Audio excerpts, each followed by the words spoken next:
sur les prises de position du défenseur, c'est une préoccupation constante hein, chez nous, chez les défenseurs des droits, concernant les conditions d'accueil des migrants. Alors, qu'on soit sollicité par les associations, qu'on soit sollicité aussi par les personnes, on se saisit également nous-mêmes d'office sur ces questions.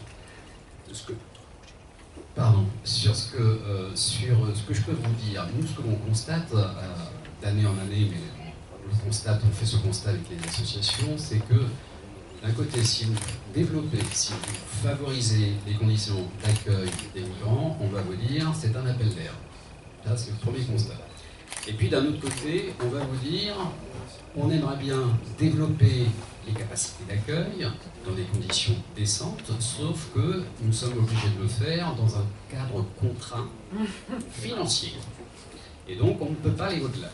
Et ce que l'on constate, c'est que ces deux réflexions, qui sont érigées en principe, ce sont des principes dits de réalité qui commencent en plus à avoir un écho favorable auprès de certaines juridictions. Ce que l'on a dit, d'ailleurs, on l'a redit il n'y a pas longtemps, on l'a redit le 26 septembre, on a été auditionné par l'Assemblée nationale et notamment par la Commission des finances de l'Assemblée nationale concernant les crédits budgétaires de la mission Immigration, Asile et Intégration. On a été auditionné le 13 septembre, on a répété ce que l'on dit depuis des années, on a surtout relevé encore une évolution inquiétante de la part du gouvernement, on va le dire, concernant l'accueil des migrants.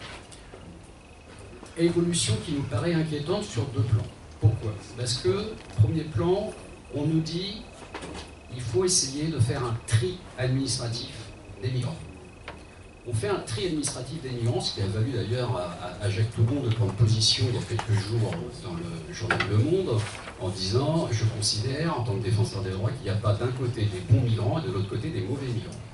Pourquoi? Parce que le tri administratif qui est en train de germer, en tout cas au niveau du gouvernement, c'est de dire on va catégoriser les migrants, trois catégories. Première catégorie, les demandeurs d'asile, mais qui ont fait leur demande d'asile en France.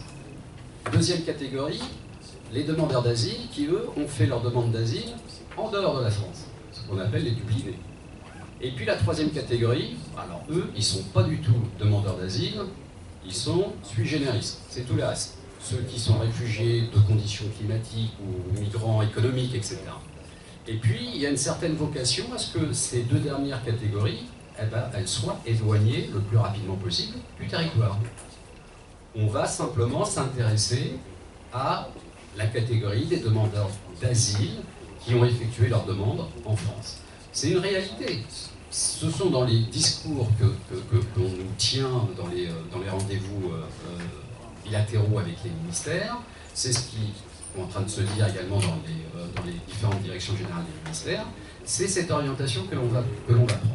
Nous avons toujours dit qu'il fallait et qu'il faut toujours traiter les migrants de manière égalitaire. De manière égalitaire et surtout de dire que c'est une question européenne, ça c'est sûr.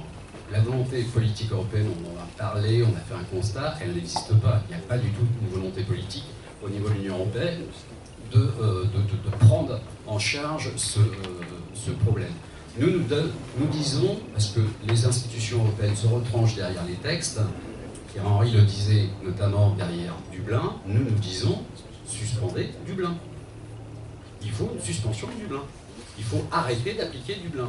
Et si vous vous obstinez à vouloir appliquer Dublin, eh ben, lisez un petit peu plus, de manière minutieuse, le texte, le règlement européen de Dublin, parce que le règlement européen de Dublin permet également aux États membres qui n'ont pas enregistré la demande d'asile d'une personne, le texte permet à cet État membre de traiter la demande en raison de certaines circonstances particulières. Donc, faites une application dynamique de Dublin. Nous l'avons dit au ministre de l'Intérieur, pardon. Bien évidemment, nous avons eu une fin de non-recevoir. On va encore répéter qu'il faut arrêter Dublin, qu'il faut suspendre Dublin, et on le dira de plus en plus fort, et on continuera de le faire. Ça, c'est sur la première orientation. La deuxième orientation, on vous dit, effectivement, on va essayer de développer les capacités d'accueil. On va essayer de développer les capacités d'accueil des migrants. Simplement, comme je le disais tout à l'heure, on le fait dans un cadre financier qui est assez contraint. On nous met en exemple le camp de la Chapelle, enfin le centre de la Chapelle. Nous sommes allés faire une vérification au centre de la Chapelle, à Paris. La capacité d'accueil est sous-dimensionnée. Elle est sous-dimensionnée, cette capacité d'accueil. Et puis d'autre part, alors ça c'est très français, à chaque fois que l'on crée une structure, là on a créé donc des centres d'accueil, et bim, on met des formalités administratives.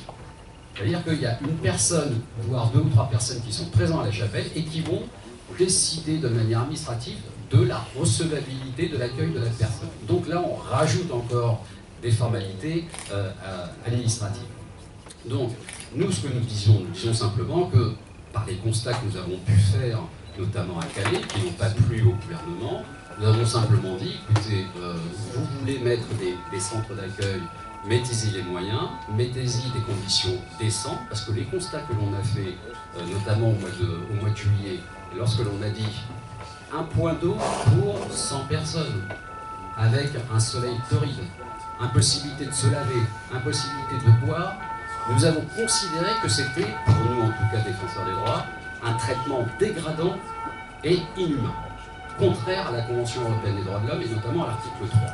Et lorsque l'on a dit ça au ministre de l'Intérieur, il s'en est offusqué. Est-ce qu'il faut s'offusquer de dire que dans ce pays, au XXIe siècle, nous accueillons des personnes et que nous laissons en plein soleil, sans conditions sanitaires, sans conditions décentes d'accueil, voire même aussi, on l'a vu sur Paris, et le fait de dire ça, ça ne plaît pas au ministre de l'Intérieur.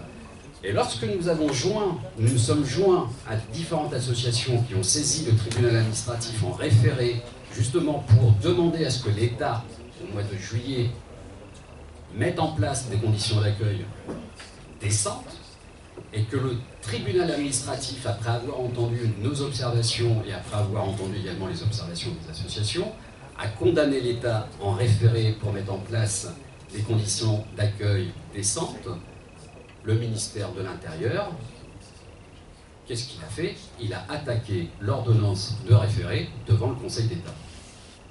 Le Conseil d'État s'est prononcé fin juillet justement sur une injonction au gouvernement de mettre en place dans les différents centres d'accueil, notamment à Calais, des conditions décentes. Il y a une injonction depuis le mois de septembre. À ce jour, rien n'est fait. Rien n'est fait. Alors je veux bien que l'on dise que le problème s'il y a phénomène d'accueil des migrants devient ou serait un phénomène européen, mais l'Europe, c'est pas du tout la belle excuse. Nous sommes dans un cadre national, chacun doit prendre ses responsabilités. Et chacun doit prendre ses responsabilités parce que les conditions d'accueil, elles ne sont pas, et on n'en a peut-être pas encore parlé, mais vous allez certainement en parler, ces conditions d'accueil, elles s'accompagnent également d'autres problèmes. Je pense notamment aux MNA, aux mineurs non accompagnés. C'est un scandale de voir ces mineurs non accompagnés laissés à leur libre arbitre, laissés dans une jungle. Vous avez des mineurs qui ont carrément 7 ou 8 ans. 7 ou 8 ans sans parents et qui ne sont pas du tout chapeautés ou encadrés. Nous avions dit à l'époque de Calais, attendez, que le gouvernement mette en place au moins un accueil éducatif, qu'il puisse y avoir une éducation, qu'il puisse y avoir un soutien de fait. On nous a dépêché une maîtresse, une institutrice au bout de 3 ans pour accueillir les mineurs à Calais.